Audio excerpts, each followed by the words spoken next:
આગામી તારીખ 22/1/2024ના રોજ અયોધ્યામાં યોજાનાર રામ મંદિરમાં મૂર્તિ પ્રતિષ્ઠા મહોત્સવ નિમિત્તે અમરેલી તાલુકાના રાજસ્થળી ગામને ખાસ આમંત્રણ આપવા માટે પધારેલા અમરેલી જિલ્લા સહસંયોજક બજરંગ દળના શ્રી જીગુરસિંહભાઈ મહેતા, અમરેલી જિલ્લા વિશ્વ હિન્દુ પરિષદના કોષાધ્યક્ષ પંકજભાઈ ત્રિવેદી, વિશ્વ હિન્દુ પરિષદના કાર્યકર્તા અક્ષયભાઈ, વજયસિંહભાઈ અને ગોવિંદભાઈ વગેરે ભાઈઓ અક્ષત કરશ આમંત્રણ આપવા પધારેલા હતા।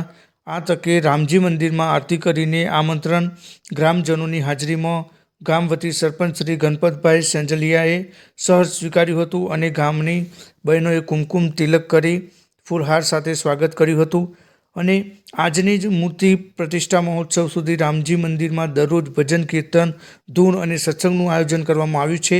આ તકે વિશાળ સંખ્યામાં ગ્રામજનો ઉપસ્થિત રહ્યા હતા અને આમંત્રણ આપવા બદલ અયોધ્યા રામ મંદિર ટ્રસ્ટ તથા પધારેલા તમામ ભાઈઓને રાજસ્થળી ગ્રામ પંચાયત તથા ગ્રામજનો ખૂબ જ આભાર માને છે। દિવ્ય સજ્જન ન્યૂઝ નેટવર્ક સાથે જોતા રહો। રિપોર્ટ ભૌતિક ઠાકર, અમરેલી।